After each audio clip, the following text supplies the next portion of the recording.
Hello दोस्तों, मेरा नाम है शुभ वर्मा और आप देख रहे हैं मेरा चैनल पायो इस पे है। तो आज हम बात करने वाले हैं क्लास 11 के चैप्टर 11 ट्रांसपोर्ट इन प्लांट्स में comparison of different transport process. इसमें हम कंपैरिजन करेंगे कि डिफरेंट ट्रांसपोर्ट प्रोसेस में होता क्या है, कैसे होते हैं। तो चलिए स्टार्ट करते हैं। बेसिकली देखिए, सेल मेम्ब्रेन होती है, उसमें पम्प्स होते हैं। ये पम्प्स बेसिकली प्रोटीन से बने होते हैं। यही रिस्पॉन्सिबल होते हैं हमारे transportation for facility diffusion and active transport. ठीक है। ये कॉमन कैरेक्टरिस्टिक शो करते हैं, जैसे liable to saturate, respond to inhibitors and hormonal regulation. कि सैचुरेट होंगे, इनिबिटर्स पर रिस्पॉन्स करेंगे। ठीक है। अब देखिए, simple diffusion, facility diffusion, active transport, इनकी कुछ प्रॉपर्टीज़ है कि इनमें क्या क्या होता है। चलिए उसको आपको ये टेबल के द्वारा मैं आपको समझाता हूँ। इसमें क्या होता है कि जो सिंपल डिफ्यूज़न होता है, इसे कोई रिक्वायरमेंट नहीं होती स्पेशल मेम्ब्रेन के लिए। बट फैसिलिटी डिफ्यूज़न को रिक्वायरमेंट होती है स्पेशल मेम्ब्रेन के लिए। एक्टिव ट्रांसपोर्ट को भी एक रिक्वायरमेंट होती है। ठीक है। सिंपल डिफ्यूजन में हाईली सेलेक्टिव सब मॉलिक्यूल नहीं चाहिए होता, सब्सटेंस नहीं जो होता है, बट फैसिलिटेड और एक्टिव में चाहिए होता है। ठीक है। सिंपल में सैचुरेटेड नहीं होना चाहिए, बट फैसिलिटेड एंड एक्टिव में होना चाहिए। अपील ट्रांसपोर्ट सिंपल में नहीं होता, नट फैसिलिटेड में होता, ये ओनली एक्टिव ट्रांसपोर्ट में होता है, क्योंकि इसमें एटीपी की रिक्वायरमेंट होती है, एनर्जी की रिक्वायरमेंट होती है। सिंपल में एटीपी की रिक्वायरमेंट नहीं होती है, ना फैसिलिटेड में होती। सिर्फ ये एक्टिव ट्रांसपोर्ट में हमारी एटीपी की रिक्वायरमेंट होती है। देखिए, इसके बाद हम बात करेंगे प्लांट वाटर रिलेशन। मतलब इसका मतलब क्या है कि प्लांट और वाटर में क्या रिलेशन होता है, प्लांट एंड वाटर कैसे आपस में कोऑर्डिनेट करते हैं, इसके बारे में। देखिए, जो वाटर होता है बेसिकली ये हमारा एसेंशियल होता है फॉर ऑल फिजियोलॉजिकल एक्टिविटीज़ के लिए प्लांट में। ठीक है। वाटर क्या करता है, ये मीडियम प्रोवाइड करता है जिसमें ज़्यादातर सब्सटेंस हमारे डिजोल्व हो जाते हैं। ठीक है। अब देखिए, जो वाटरमेलन होता है 92% हमारा वाटर से बना होता है। और जो मोर हेबेसियस प्लांट है, ये भी हमारे वाटर से बना होता है। 10 to 15% इनका फ्रेश वेट ऐसा ड्राई मैटर होता है।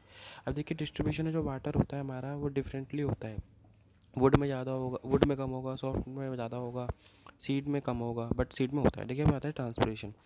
ट्रांसपिरेशन में क्या होता है, loss of water through evaporation from leaves, इसे हम कहते हैं ट्रांसपिरेशन। इसका एग्जांपल है टेरेस्ट्रियल प्लांट, कि लॉस ऑफ वाटर हो रहा है कहाँ से, पत्तियों से, थ्रू एवेपोरेशन, सनलाइट की प्रेजेंस में। इसके बाद हम आते हैं ऑस्मोसिस पे। देखिए, ऑस्मोसिस क्या है, एक इट इज़ द देखिए, ऑस्मोसिस में क्या होता है बेसिकली, हायर कंसंट्रेशन से मॉलिक्यूल मूव करते हैं लोअर कंसंट्रेशन में through a semi permeable membrane. और ये जब तक मूव करते हैं जब तक इसमें इक्विलिब्रियम ना हो जाए।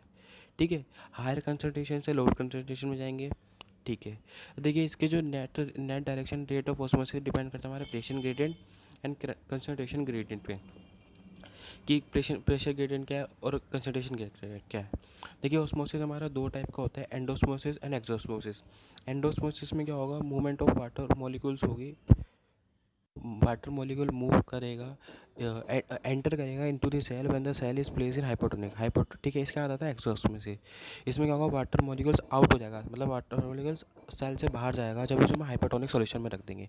इसके बाद आता है प्लाज्मोलाइसिस। प्लाज्मोलाइसिस में क्या होता है, जब प्लांट ने लूज कर देता है वाटर को, कि प्लांट की सेल ने लूज कर दिया वाटर को, और जब इसमें हाइपोटोनिक सॉल्यूशन में रखेंगे, इसको कहते हैं प्लाज्मोलाइसिस।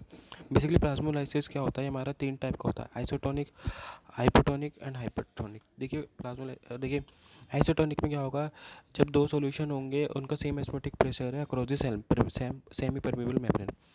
हाइपोटोनिक में क्या होगा, जब solution which has lower osmotic pressure than other, कि एक का कम होगा दूसरे का ज़्यादा होगा हाइपोटोनिक में। हाइपरटोनिक में क्या होगा कि जो सॉल्यूशन है उसमें उसमें हायर ऑस्मोटिक प्रेशर होगा देन अनदर सॉल्यूशन, कि जो सॉल्यूशन होगा उसका हायर होगा अनदर से। इसके बाद आते हैं इम्बाइबेशन। इम्बाइबेशन क्या है, इम्बाइबेशन क्या है, it is the process of absorption of water bye solids, कि जो सॉलिड सब्सटेंस होंगे। ठीक है। ठीक है। अब देखिए, क्या होता है कि बेसिकली क्या होता है, इम्बाइबेशन में क्या होगा, जो सॉलिड सब्सटेंस होंगे वो वाटर का एब्जॉर्ब कर लेंगे, एब्जॉर्ब नहीं करेंगे, एब्जॉर्ब। एब्जॉर्ब मतलब सरफेस पे उससे रहेगा। ठीक है। इसको हम कहते हैं कोलाइड्स, जिसका ऐसे एब्जॉर्ब करते हैं उसको कहते हैं कोलाइड्स। ठीक है। इससे क्या होगा, इंक्रीज इन वॉल्यूम हो जाएगा। फॉर एग्जांपल, इसका एग्जांपल है absorption of water bye seeds, जैसे सीड्स। ठीक है। इसके बाद आते हैं हम वाटर पोटेंशियल। देखिए, वाटर पोटेंशियल क्या है, इस अगर हमें वाटर मूवमेंट को जानना है प्लांट में, तो उसमें वाटर पोटेंशियल को जानना बहुत ज़रूरी है। ठीक है। अब हम बात, देखिए, एक होता है हमारा सॉलिड पोटेंशियल, एक होता है हमारा प्रेशर पोटेंशियल। बेसिकली ये दो कंपोनेंट होते हैं वाटर पोटेंशियल को, जो वाटर पोटेंशियल को डिटरमाइन करते हैं। ठीक है। अब देखिए, जो वाटर मॉलिक्यूल्स होते हैं बेसिकली उनमें होती है काइनेटिक एनर्जी। ठीक है। अब देखिए, in liquid and gases form they are in random motion and they that is both rapid and constant, कि जब लिक्विड एंड गैसियस मोशन में होंगे तो उनमें रैपिड मोशन होगा और कांस्टेंट रहेंगे। जिसकी जितनी ज़्यादा कंसंट्रेशन होगी उतनी ज़्यादा उसकी काइनेटिक एनर्जी हो जाएगी, मतलब उसका वाटर पोटेंशियल नहीं ज़्यादा होगा।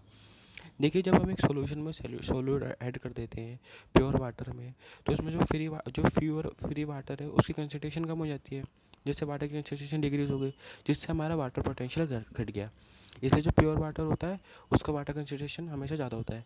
और देखिए ऑल सॉल्यूशन होते हैं जितने भी उनका पोटेंशियल ज़्यादा होता है देन प्योर वाटर, ठीक है। अब इनका ल्योर क्यों होता है, क्योंकि इसमें डिजोल्यूशन होता है सॉल्यूट का, इसलिए हम इसे सॉल्यूट पोटेंशियल कहते हैं और हमेशा नेगेटिव में होता है। देखिए जब भी एक वाटर एंटर करता है प्लांट सेल में तो ये डिफ्यूजन के थ्रू एंटर करता है, जिससे हमारा प्रेशर बिल्टअप होता है अगेंस्ट द सेल वॉल, जिससे क्या होता है हमारे सेल वॉल टर्जिड हो जाती है, मतलब टर्जिड मतलब सख्त हो जाती है।